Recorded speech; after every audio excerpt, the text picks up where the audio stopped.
Excuse me, Judge, before we proceed, could I just draw something to your attention, please? Yes, Mr. Jamie.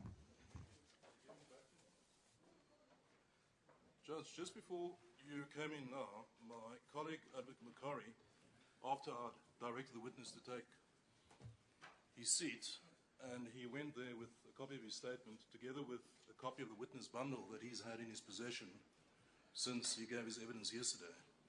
And I've not seen the witness bundle, I haven't spoken to him since yesterday. But apparently he's made some notes in his version of the witness bundle. And my colleague asked to see what the document was that he had, and I told them it was the witness bundle. I then told Mr. Lindela to give it to them so they could satisfy themselves.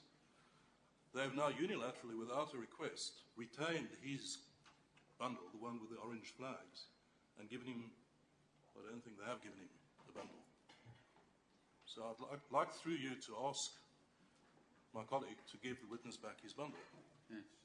I don't see what the issue was, and it's quite unprecedented for someone to remove something from a witness without the leave of the court or the opponent. Mr. Mukai. Thank you, Chairperson. Just to clear this issue that has been raised with you, what my learned friend is talking about is this bundle which we saw the witness having. It's got, you see, it's got flags here. And then, so we said that we're asking to see his bundle, because when he came yesterday, then he had his own bundle and a witness bundle. So we just wanted to inspect it, to inspect it, and when we looked at it, we found that he had made notes on this bundle. So he said that no, he can't make notes or put flags on a bundle because he will be asked, on the basis of the witness bundle. We will give him a clean bundle which does not have the notes. So that is the only reason. Then we did not take it from him that, we explained to him. So that's all what I'm saying. As long as he's not going to work on this one, but he'll work on the one that I'll give to him, then there's no problem. Shouldn't you have approached the leave of the commission before you've done that, Mr. Mukari? No. Then we're not. They didn't take it from him. We said to him that you have made notes in the witness bundle, so you're not supposed to make notes. We will give you a clean bundle. So that's why we're having this bundle that we said we'll give to him. That's his property, surely. No. You can't just take it away from him, can you? Okay, no, it's fine. We can give it to him, but we'll then give him a clean bundle as well. No, subject to the leave of the commission. That's right. Just hand it back to him, please. Okay, thank you very much.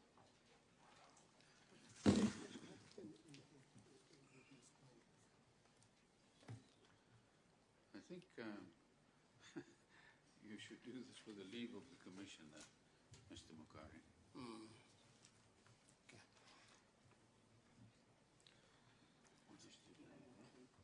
Yes, sir. 6 of May.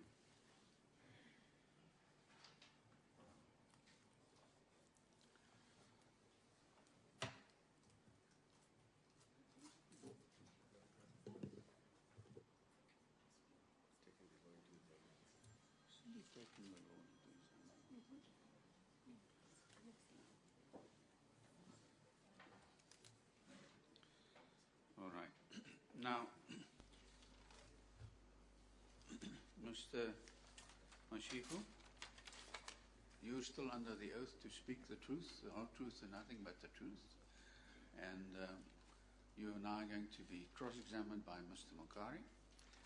And are you quite happy and satisfied to be cross-examined in English? You are? Yes, I am. Okay, fine. Yes, Mr. Mukari, you may proceed. Thank you very much, Chairperson. Before I start with this witness, may I introduce my junior who has joined me today, Advocate Mahlapi Silva. Welcome. Welcome. Thank you very much, Judge. May I ask leave of the board then to hand up the witness, then the clean bundle to the witness, which I'll refer to the witness. Mr. Mashiko, did you make any notes, or did you just flag the pages that you wanted to have a look at? I did, Judge. You did make some notes? Yeah, not substantive. Not in detail. Yeah, okay, fine. Yes, you may hand him a clean copy. Thank you very much, Judge.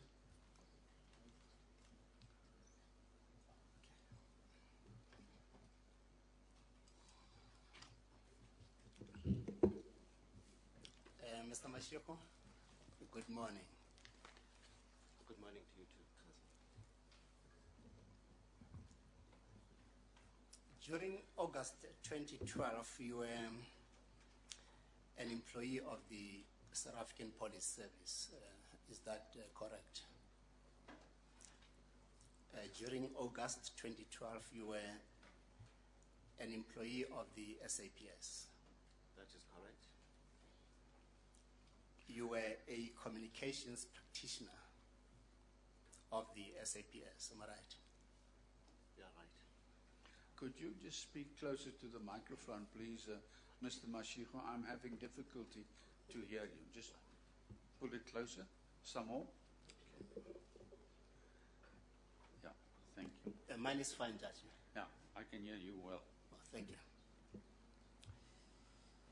You were heading the section in the SABC which was called Content Hub and Research. Is that right? Correct. Your rank at that time was a brigadier. You were a brigadier by rank at the SABC at that time, am I right? You are right. In short, you were responsible for media communications.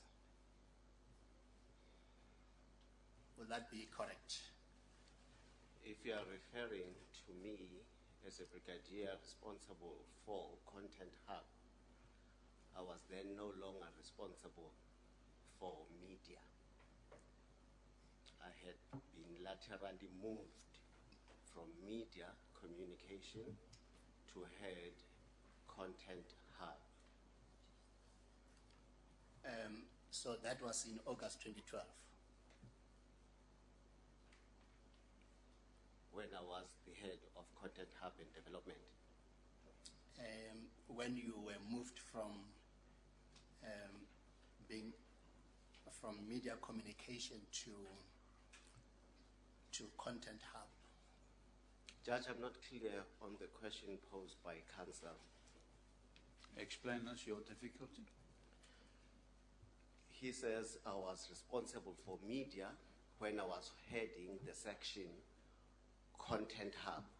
I wasn't responsible for media relations. Media relations is different from Content Hub. Okay. No, I have no problem with that. I mean, we're just asking for clarity. So all what I want to find out is, in August 2012, were you responsible for media communication? So you can leave aside that there was a time when you were in Content Hub. I'm just talking about August 2012. So you were responsible for media communication. I was within communications environment in August 2012. Oh, thank In you. August 2012. Correct, Judge. Yes. And so, will I be correct to say that in simple terms, I'm just using a loose language, and you'll tell me if so that one can understand, you are a spokesperson of the SABC During August 2012. during August 2012. Judge, that's what I was trying to explain to Council.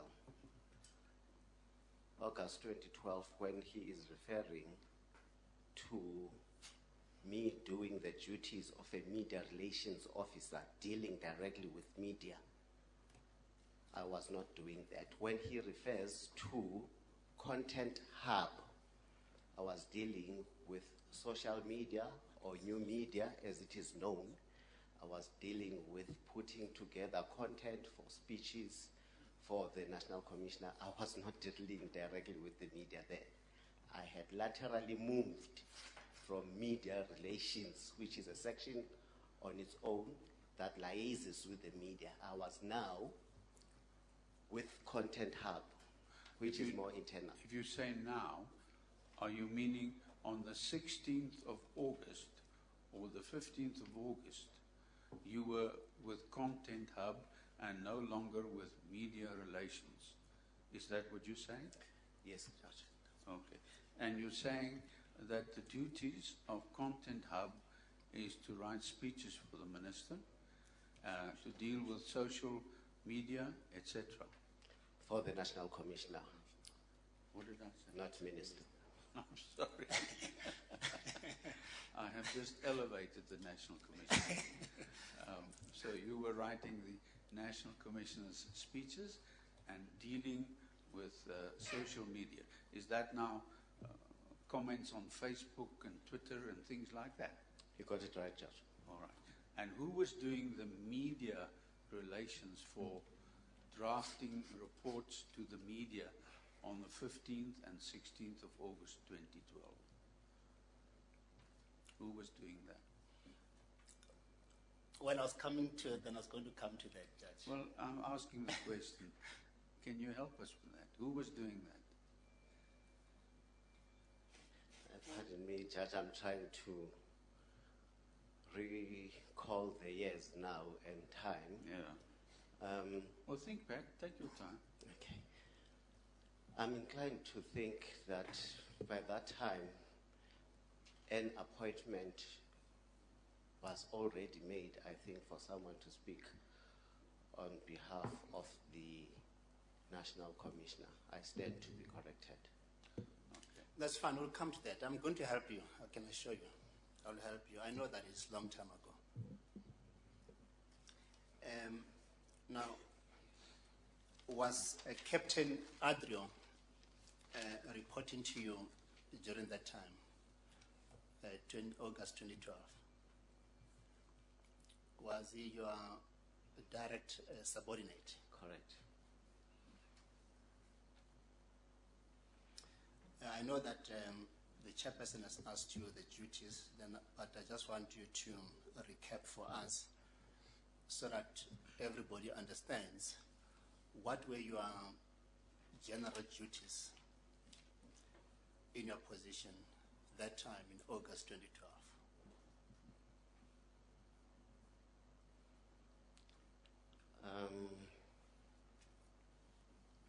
August 2012.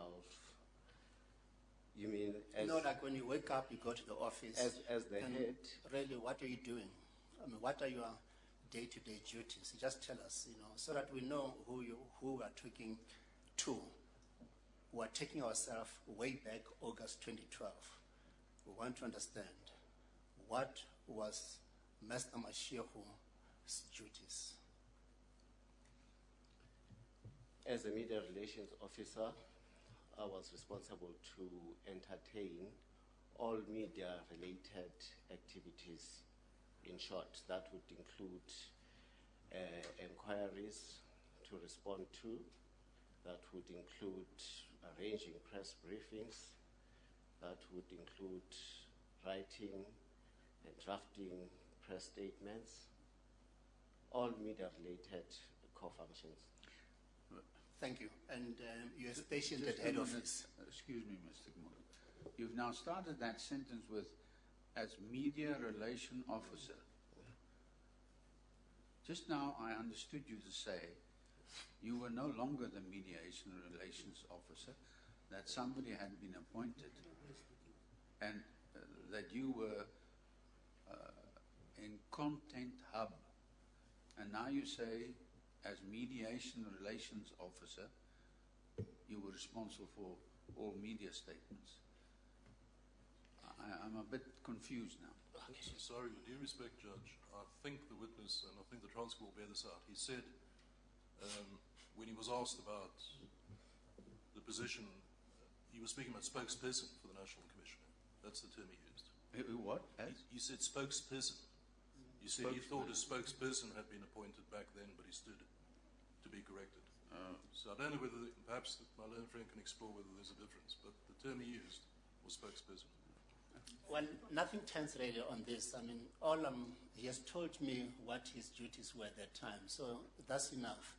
As to what then the title, then it's not really an issue. So, I mean, you have told me what exactly your duties were. That's what I was interested in. Now, the next question is, were you based at head office, your office? Yes, I was. In Pretoria? That's where head office is. Yes. And is it correct that your section, I don't know whether you call it section or unit, was, what is it, communication center, something like that, police communication center or media center? Is that how you're calling it? When I was the brigadier responsible for media, yes, I was heading, or I was the commander of media center. Yes, media center, that's right. Okay. When the non-min workers embarked on a strike from the 9th of August 2012, gathering at a copy on a daily basis, you deployed your subordinate, Captain Adrio, to be based there so that you can be able to get information, accurate information, to be communicated to the media and the public. Am I right? Yeah, correct.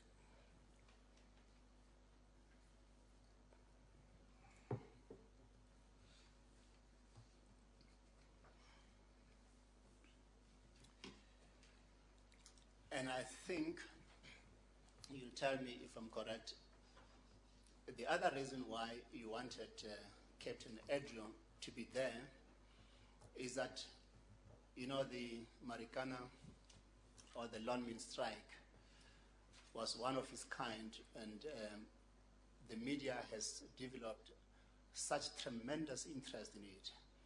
And you wanted to centralize communication so that you don't end up within the police different people speaking in different voices. So you wanted to centralize it around one voice. Am I right? Yeah, right. Yes. So whilst Captain Adrio was at Marikana on the ground so that, you know, he knows what is happening there, you remained at head office yourself, am I right? Giving support to him, you're right. Yes, but you're giving support to him from head office, so you did not physically relocate to Marikana yourself, am I right? You're right, if you're referring to the day of the 9th August. Yes, that's right.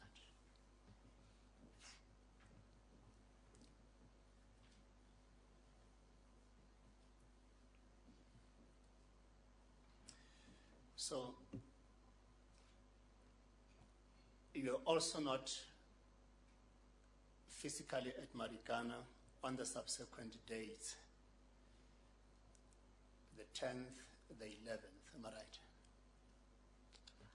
I don't recall being You there, don't you're recall? right. Okay, You're that's right. fine. No, that's fine. Don't worry about that. It's not much of an issue. But then, when the tragic shooting incident occurred at Marikana on the 16th of August 2012, that afternoon, you were not at Marikana yourself, am I right? You're right. Captain Adrio was at Marikana, am I right? You're right. Yes.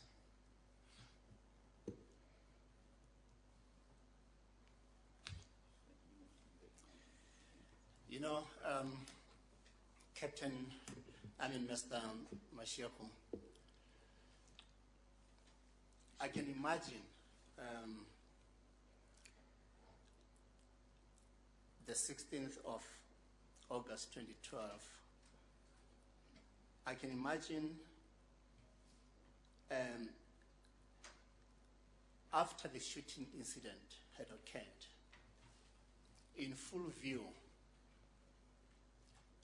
of the media, because the media was there, everybody was there, it was transmitted to the nation. I can imagine the communication nightmare that it brought to you. Getting queries from left, right, and center. Am I right? Then am I depicting the situation correctly? You're right. It was chaotic. Am I right? It was a crisis. It was a crisis. Actually, then you are actually putting it more proper.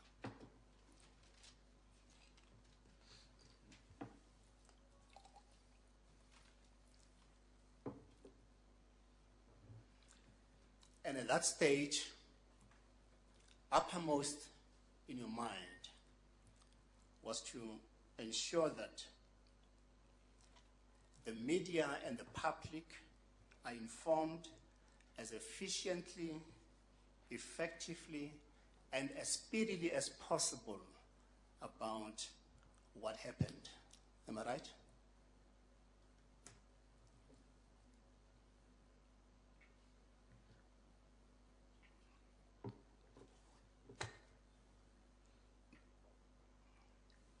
That's what I would have loved to see happening on the day. Now, of course, we all wish, for good things to happen.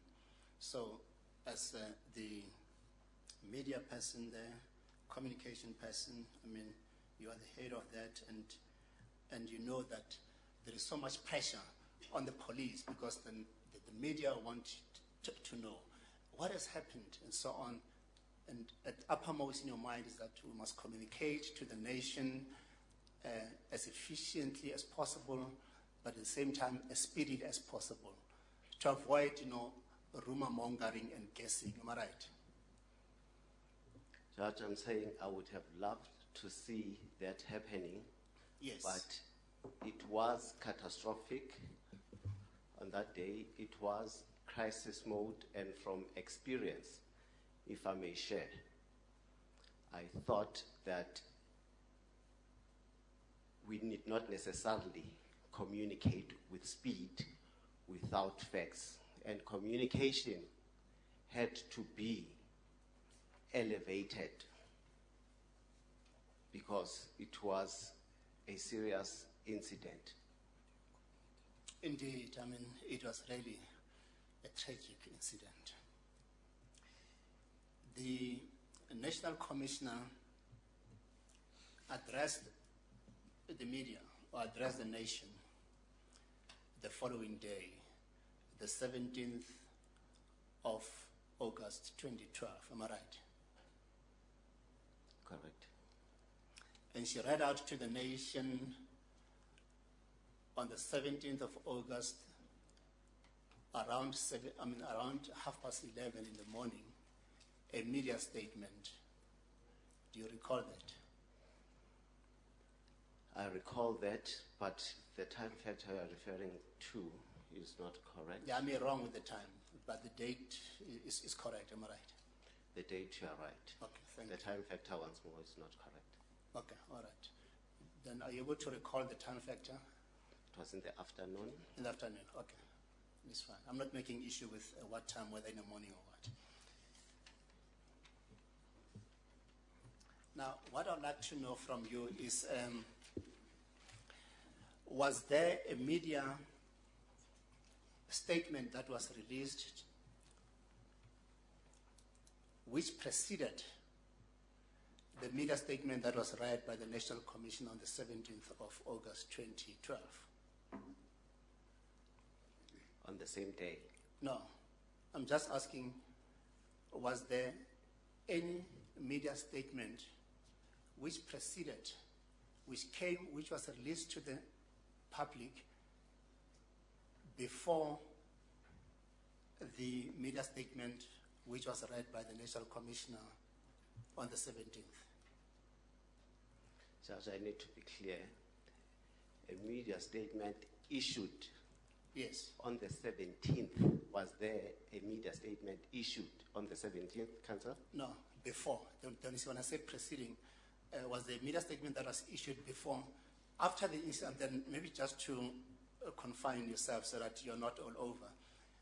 I'm talking about now the shooting has happened. So after the shooting had happened, we now know that on the 17th, the National Commissioner addressed the nation and then read out a media statement. So I want to know whether that was the first media statement that was issued by the national, then by the police, or was there another media statement that was issued before her statement but after the shooting? So I'm limiting you to that. What was issued was indeed a media advisory inviting the media to the briefing. Yes, so, and that is a standard then in practice that, because otherwise the media may not know that the National Commissioner is going to be addressing the nation. So you will then issue a media invite where you'll tell them the date and the time, am I right? That's the advisor I'm referring to. Yes.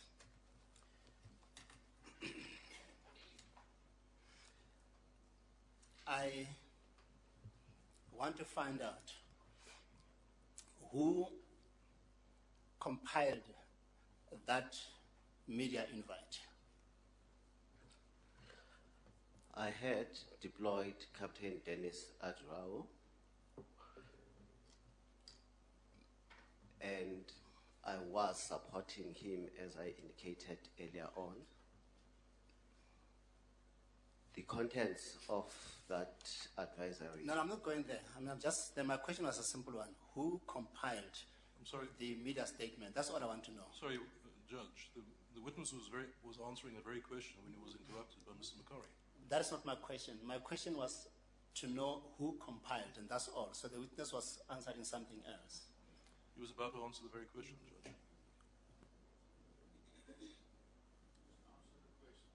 Just answer the question as you want to answer the question. Thank you, Judge. Yes. So who compiled the statement? Myself together with Captain Adrao. That's right. Who distributed the statement? It was distributed from a central point. It was distributed by me. By you? I didn't hear the last part. That's why I'm asking. It was distributed by me from a media center. Yeah, that's right. I've given you a clean bundle there in front of you. It's written Exhibit B. Can you take that bundle and put it in front of you?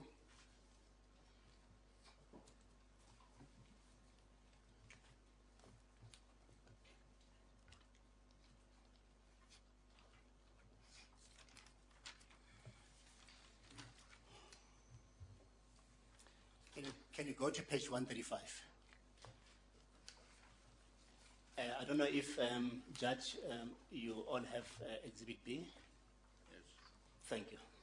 And we're at page 135. Thank you very much.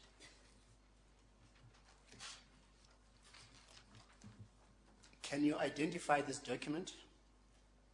Yes. Is that the media invite that you're talking about? Correct. Now, can you tell us the date of that media statement? Right at the top, middle page. 135. Page 135. 16 August. Yeah, just read it as it is. 16 August 2012.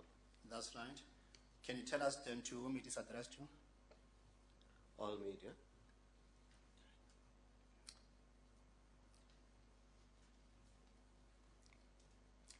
Can you tell us the time that appears on it, the time it was sent?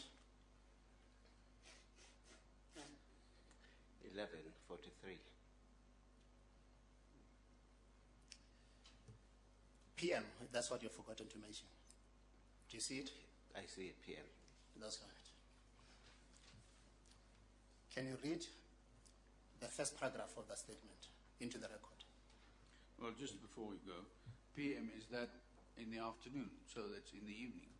Correct, Judge. It was, in fact, almost 15 minutes before midnight. Is that what it means? It means that. Thank you. Thank you, Judge. Can you read the first paragraph of that statement? Following extensive and unsuccessful negotiations by SABC members to disarm and disperse a heavily armed group of illegal gatherers at the hilltop close to Lonmin Mine near Rustenburg in Northwest Province, the South African Police Service was viciously attacked by the group using a variety of weapons, including firearms. The police, in order to protect their own lives and in self-defense, were forced to engage the group with force. This resulted in several individuals being fatally wounded and others injured. The crime scene, which covers the vast area, is currently being managed by senior officials from Independent Police Investigative Directorate and supported by an expert team of detectives and forensics experts.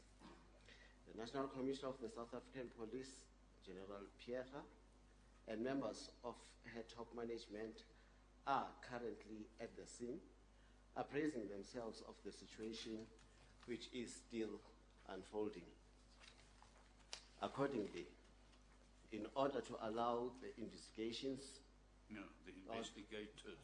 Thank you, Judge. Accordingly, in order to allow the investigators to manage the crime scene and to stabilize the situation, the National Commissioner will be holding a media briefing at 11:30 a.m.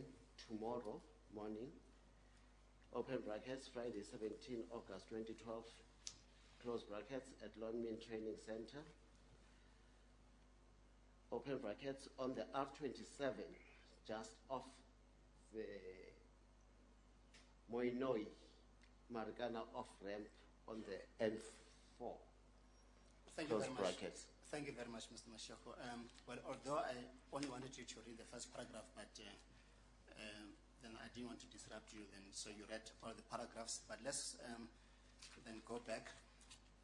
So this media invite, which you said it was a media invite, so it was also a media statement, because not only was it inviting the media to a press conference which will be held by the National Commissioner, but it also was informing them what had happened at Marikana. Am I right? Yes, you are right. And now let's look at that first paragraph. So when I say the first paragraph, I'm looking at the paragraph which starts with following extensive and which ends with forensic experts. Do you see that paragraph? Yes, I do. So that is what I mean by first paragraph. Now, when you look at that paragraph which you have read, this paragraph informs the media and the public about one scene. Am I right?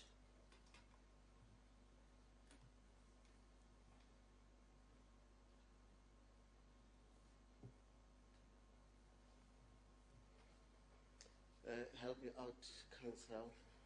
Okay, let's read it. Actually, let me then rather do it myself, and you just focus on it. You can take your time, of course, then before you answer. Following extensive and unsuccessful negotiations by SAPS members to disarm and disperse a heavily armed group of illegal gatherers at a hilltop close to Lonmin Mine near Rustenburg in the Northwest Province, the South African Police Service was viciously attacked by the group using a variety of weapons, including firearms. The police, in order to protect their own lives and in self-defense, were forced to engage the group with force. This resulted in several individuals being fatally wounded and others injured. The crime scene, which covers a vast area, is currently being managed by senior officials from the Independent Police Investigative Directorate and supported by an expert team of detectives and forensic experts. So my question was, when you read this paragraph,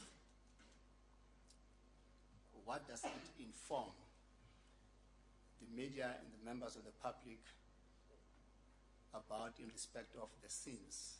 Is it one scene or two scenes? That is my question. Just take your time to look at it. It indicates that the incident happened in a vast scene. Yes, so then it refers to what, one scene or two scenes? I'm not looking at whether it is vast or whether it is small. I'm just saying that is it telling about one scene or two scenes? That's what I want to know. If you say vast, it accommodates the possibility that there might be a sub area within that scene.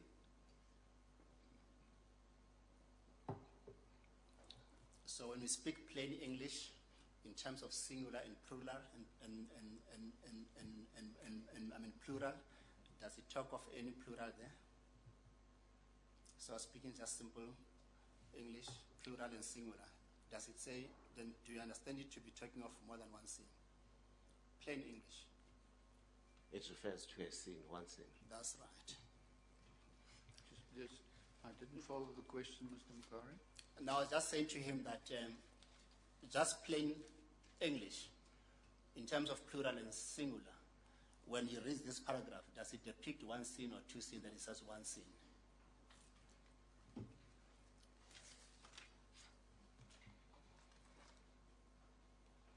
And then this paragraph as well, when I look at it, and here then, please, if I'm not correct, you tell me. So in this paragraph, you also informed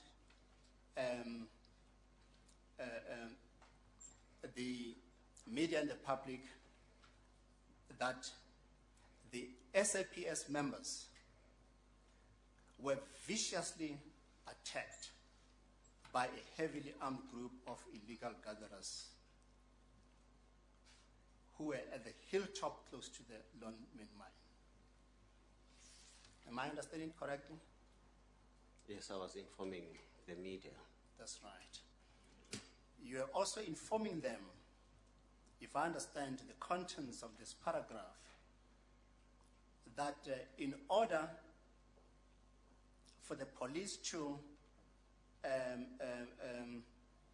protect themselves, well, let's say to protect their own lives, and in self-defense, they were forced to engage the group with force. Excuse me, Mr. Mukari. Can I just talk to this gentleman here with the camera? Please, you are disturbing us. Stay there in one place. Don't move around. Just go around the corner now, please. The rule is cameras stay in one place. Sorry, Mr. Mukari. Thank you very much, Judge. So of course, you are informing them first about the members of the police having to protect their lives and having to act in self-defense and having to apply force. Am I right? You're right, according to the advisory. Yes, that's right.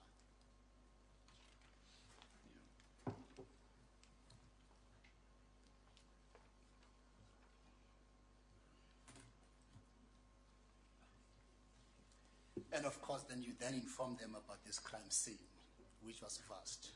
Well, I've taken you, then I mean, we have engaged with that already. Now, still at page 135, I know that you read all the paragraphs, but then now you are reading them for a specific purpose then, because I'm now taking you through. I'd like you now then to read the second paragraph now. You see the one which starts with the National Commissioner and ending with unfolding. The National Commissioner of the South African Police Service, General Phiyega, and members of her top management team are currently at the scene, appraising themselves of the situation which is still unfolding. In this paragraph, how many, so then, I mean, the members of the public, then they're informed about one or two things? Sorry, Judge, could Marlon just repeat his question? Yes, Was it members of the public? Well, let's say the media, then I'll focus media. Yes, media. Just ask the question again, please, Mr. Mokari. Yes, so in this paragraph, then the members of the media were informed about one or two things? I was still referring to the vaccine. No, One thing. no, just answer the question. I'm talking about this paragraph. Said that they're informed about one or two things.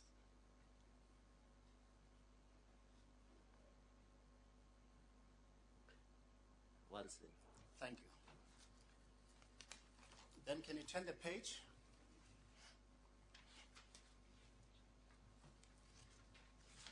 That's now page 136. I'd like you now then to read that paragraph at the top. Well, it's the only paragraph on that page.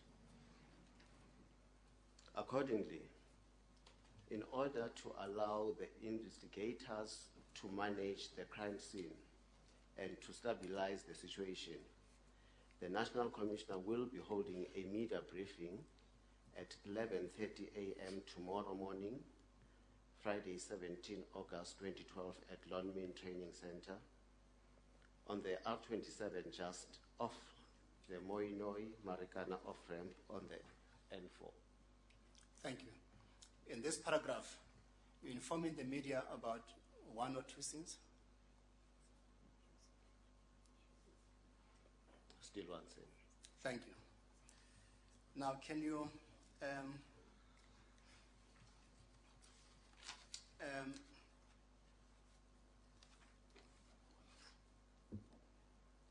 when you testified yesterday, you referred to a certain document as triple F4. Do you remember? I recall. That's right. Now,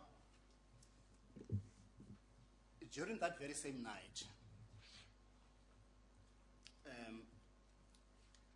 of the 16th, I don't know, and because of the times, sometimes as it was indicated, it was quarter to 12. Then the next thing then is now another day. But that's I'm just saying night.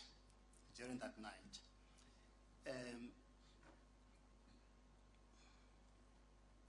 you received triple F4. Am I right? I'm sorry to interrupt, Judge. I was making a note of the last answer. Could I just hear that question again, please? Oh, yes. So I started by saying to the witness, we are in agreement that as I'm talking to you, I'm not confining you to the times. I'm just talking about that night. So we accept that it was during the night, that time, when you sent and when you sent then the document at page 135 to the media. It was quarter to 12, but it was the 16th, but it was the night. Am I right? Correct. Yes. So now I'm saying that during that night, I'm not confining you to any time. So it's that during that night, but after, then you have sent triple F. Then you have sent this document. The invite. The invite. Yeah. You then received triple F4. The reason why I'm using triple F4 is because it seems to me when you're testifying yesterday that you do have an understanding of what triple F4 is. Am I right? Just a minute. I'm lost. What is triple F4? Oh, for the benefit of the judge, then thank you. Let's actually do it. Let's do it this way. There is a document called triple F4. Where do I find it on Annexure B? Yes. Page 17 to 18, Judge. Thank you.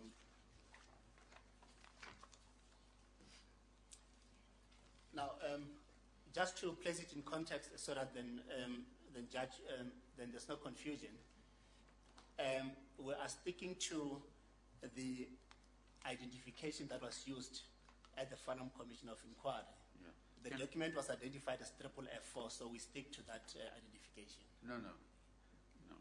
For this inquiry, you please refer to Exhibit B, page 17. Otherwise, we're going to get lost. Oh, yes. We're in a different inquiry now. Oh, yes. I've forgotten that, by the way, that it is in Exhibit B. Yeah. Yes, that's Exhibit B, page 17. Actually, then it will then become B, then the number. Yeah. Yes, that's Exhibit B, page 17. Yeah, yeah, so then the triple F4 document, you'll find it at page 1. P17.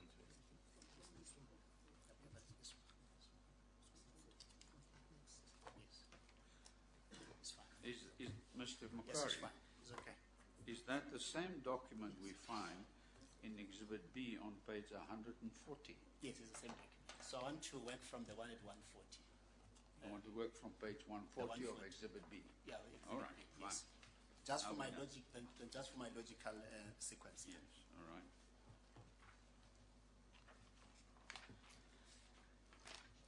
So now, this is the document.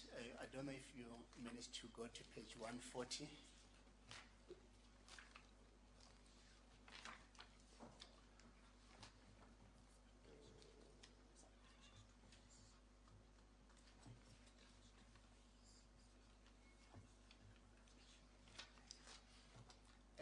Yeah, Mr. Mashiko, are you at page 140? Yes, I am. Thank you. So that is the document you received later that night, am I right? Judge, can I just inquire whether there's going to be evidence to that effect? It's being put to the witness as a proposition of fact, and I'm not aware that there are any facts before this board that indicates that the witness received that document that night. The witness certainly doesn't say so in either of his statements. I think What is cross-examination? Just ask him. Just Then- ask him. yes. Sorry, Judge. Yeah, oh, thank you, Judge. This is the document that you received later that night. No, Judge. Did you receive this document that night? Judge, I may have. You're not I sure? don't recall. You can't recall.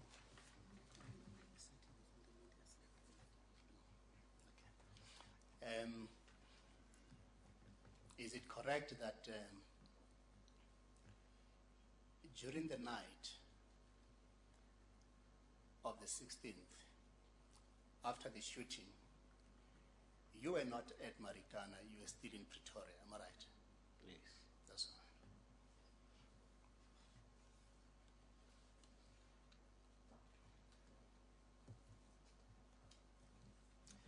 Now, do you remember receiving this document at page 140 at any stage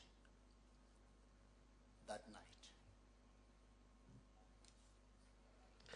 I don't recall. Okay, let me, because, I'm not asking questions for purposes of tricking you.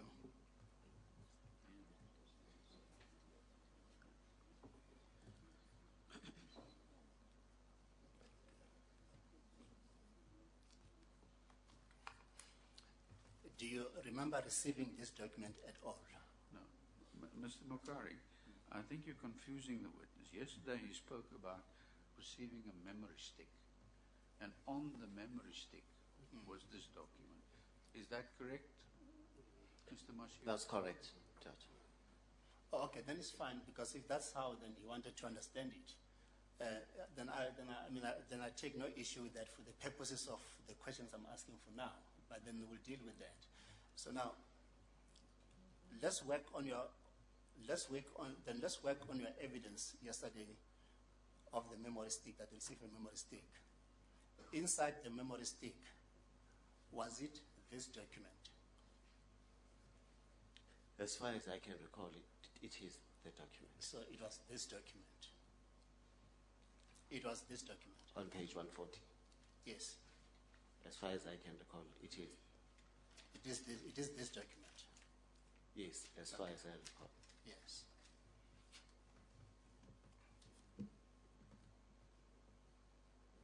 And then, so this is the document that you say you played no role in its compilation. Am I right? You're right.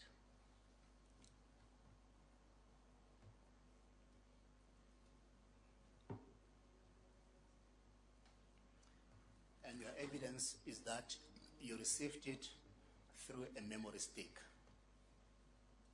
On the 17th, yes. on the 17th. So will that be early hours of the morning or what time of the 17th? As per my statement, when I arrived at Marikana on the 17th, we had to work on a media statement, and I received the document on a memory stick. Yes, what time did you arrive at Marikana on the 17th? I don't recall, but it was before 8, around 8, In the morning. in the morning of the 17th. Yes.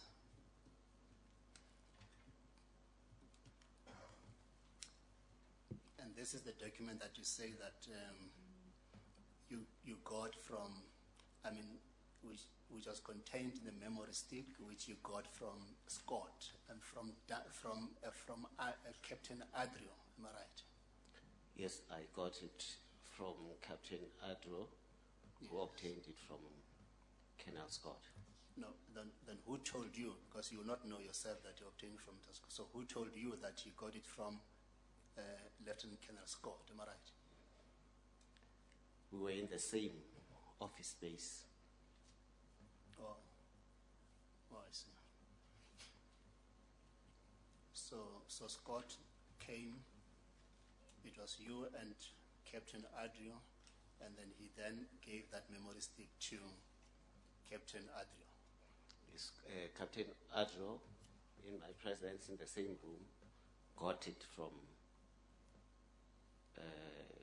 Colonel Scott Duncan. Yes, understand that. So that's why I'm saying that Colonel Scott gives the memory stick to Captain Adrio in your presence.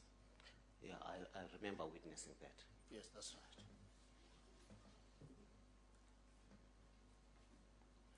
And you say that you received it whilst you were in the room in Marikana.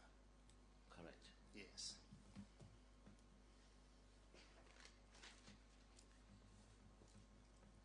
Do you remember this same document being emailed to you? I don't have a recollection. Do you remember it being emailed to the media center at all? Communication center at all? I don't remember. Okay. Because you did not play a role in the compilation of this document, as you say in your evidence, do you know if the commanders who were involved in Marikana were involved in the compilation of the document? According to the officer that I deployed there, it was an operational document, and therefore it was compiled by the commanders involved. So the officer you're referring to, Captain Adrio? Correct. Yes, so let's rather refer to him with his name so that there's no confusion.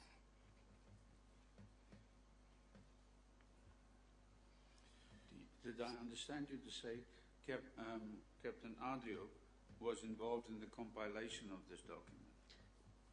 What I said, Judge, is that according to Captain Adrio, it was compiled by the commanders. The commanders? Yeah, the operational commanders. Who are they? I have no idea, but they are the ones that were leading operations at Marikana. Yes, sir. Yes, Mr. Mashiko. I'm aware that the Marikana incident was attended by multidisciplinary units. So each one had commanders. So those are the commanders you're talking about, am I right? The operational commanders. That's right, yes. That's right. Like you said at the beginning, that this was a crisis. It was really, it was chaotic. I can also imagine that the commanders having to put together information in order to prepare a document of this nature, they had to really then work hard. Then you will agree with me. I'm not sure that's a fair question to this witness, Judge, because if he was not involved in the compilation, he wouldn't have any knowledge of the circumstances whereon it was prepared or how hard it was to do so. So it's an invitation for the witness to speculate, which is objectionable. Would you like to respond to that, Mr. Makari? Well, if the witness says that he doesn't know, he doesn't know, but I'm asking in the context of having to compile information under such constrained and difficult situation, which has already expressed his view on, which has already expressed a view on that it was indeed. He's already said that. Yeah. It was a crisis. It was a crisis. So, Yeah. yes. So I was only asking from him that, given that, will it be fair to say that the compilation of the document by the commanders, it was also under those circumstances? I don't know. I was not there. It's a two-pager. I don't think there was difficulty in putting together a two-pager. That's my own view. The commanders involved, they probably knew what was happening, and to put together a two-pager, I don't think it was that difficult. Yes, no, I understand. I agree with you that to put together information in 2 pages is not a problem. I'm talking about the compilation, the collation of information about how many died and so on to get the figures. That is what I'm talking about. But if you say that to you, then it is not a difficult task, then I'm not really making an issue about that. Yeah. Well, he's answered that. Yes. You can go on to the next question, Mr. Yes. Makari. But I can imagine, Mr. Mashioku, that, there was a shooting which we also, on TV, bodies were lying all over. It is the duty of the police now then to account for those bodies, and you have to be as accurate as possible. And that was to be done by the commanders, am I right, in order to come with a statement to the president. I don't know if you are aware that there was a request that a statement must be written so that the president know what happened. Did you know about that? That there was such a request? I got to know. Yeah. So information had to be collected as quickly as possible, and then a report, which now we know is an internal memo, to be given to the president. Am I right? I confirm that I got to know that it had to go to, I think, DERCO and to the president. That's right. Yeah, that's the route that it had to go to reach the president.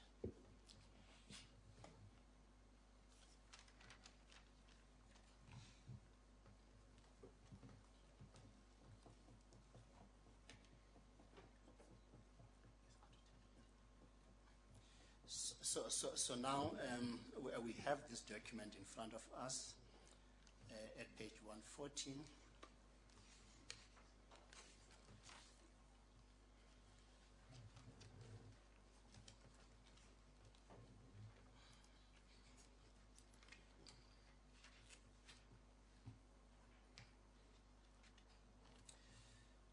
So let's look at this 2-pager that you're talking about. Can you turn to page 141.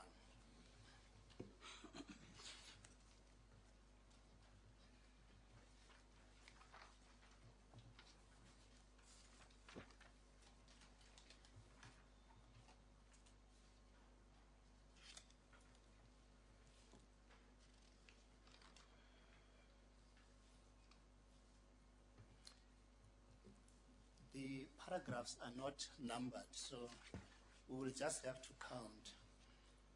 Well, for the sake of the record, let us number the paragraphs. Yes. The first one starting on Thursday will be paragraph 1. By midday will be paragraph 2. The options will be paragraph 3. When the police started will be 4. The dispersion will be paragraph 5. More people will be 6. The total deaths will be 7. A total of 6 I files will be 8. The SAPS 9, and the number will be 10. So we have 10 paragraphs on that page. Thank you very much, Judge. Now,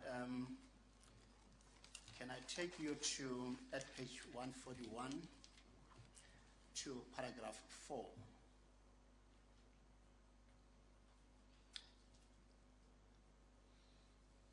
When you look at the last line of that paragraph 4, do you see that last line? I do. So, is it correct that the commanders, when they put that information in this document, they wanted to inform the president or the minister, whatever way that it had to go, about the total number of people who died in scene 1 and the total number of those who died, in that scene, and the total number of those who died, who were wounded in that scene. Am I right?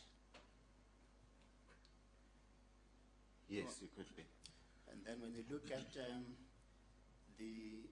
let's say paragraph 5, the second, the last 2 lines, again, this resulted in 13 more protesters dead and so on, that they were also now then communicating the number of those who died and those who were injured in another scene, different from the one in paragraph 4. Am I right? You're right.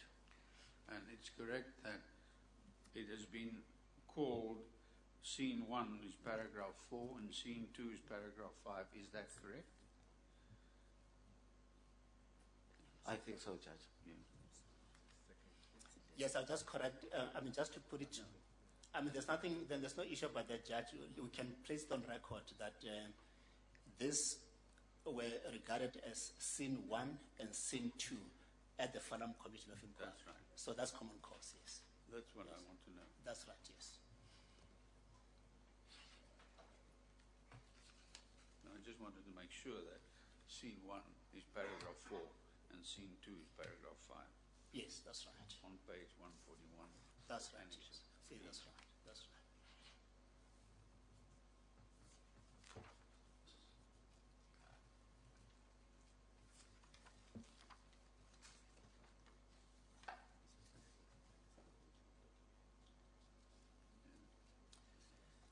So now, if you then look at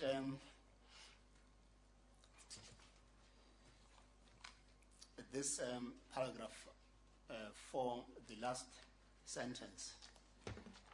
So it is certain that 16 protesters died and 13 wounded. So it looks like then they are very sure, they're certain about that. Am I right? Looks like. And the same applies in paragraph 5, that they are certain that 13 protesters died in that scene and then 15 was wounded in that scene. Am I right? It does look like. That's right. When you look at paragraph now 6, I'll read it out to you. It then says, more people were reported to have died after being taken to the mine hospital. Do you see that one? I do. So do you also understand it to mean that these are those which they cannot account for in either paragraph 4 and 5? there are more. Judge, that's relative. I do not understand it the way counsel does. To me, it means more people which are part of these two numbers, 16 and 13, might have died at the hospital. That could be my understanding. Mr. Mukari, you're asking this witness to interpret this document, a document which he had no part in compiling. Accept. I think interpretation should be left to us. Accept. Accept. I'm not going back. So then paragraph 7, then they then tell you about the total number now of those that they are referring to in 4 and 5.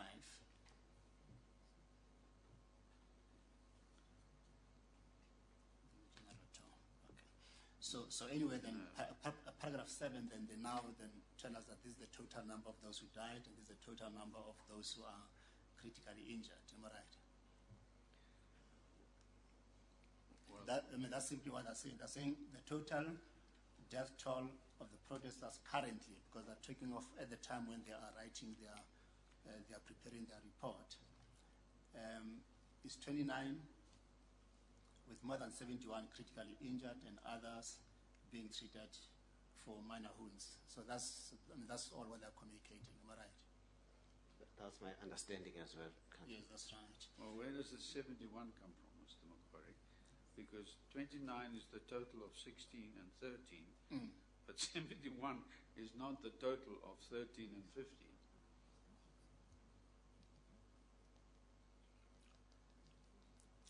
So it is 29 we can account for, because we can see that it is the 16 in 4 and the 13 in 5. Then Correct. Together they make 29.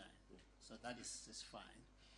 And then the 71, so you say the 71 exceed the 15 in 5 and the 13 in 4. By 3 times. By 3 times. Well, it depends on the reading, because it says that 71 critically injured and others and so on. But that's what they were communicating at the time. Look, so they put it that That's way. subject to interpretation, Mr. Subject to Mukari. interpretation, I don't that's think this witness can help us with that. Yeah, that's right. Yeah.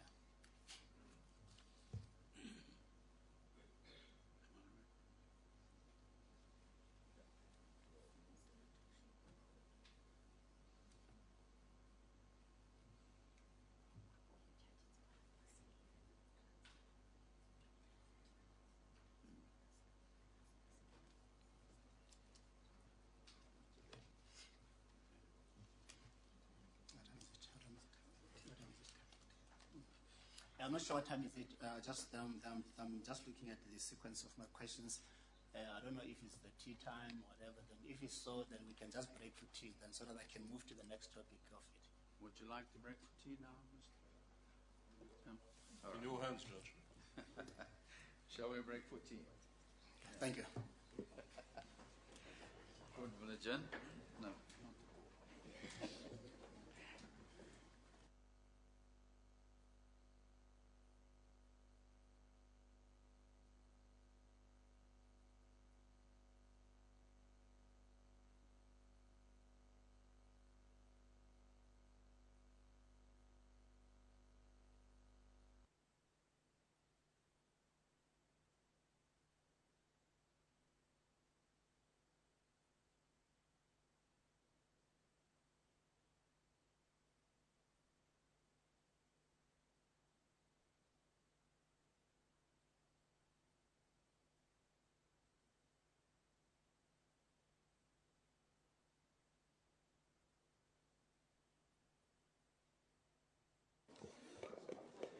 Good morning. I think what the judge didn't indicate it's for how long.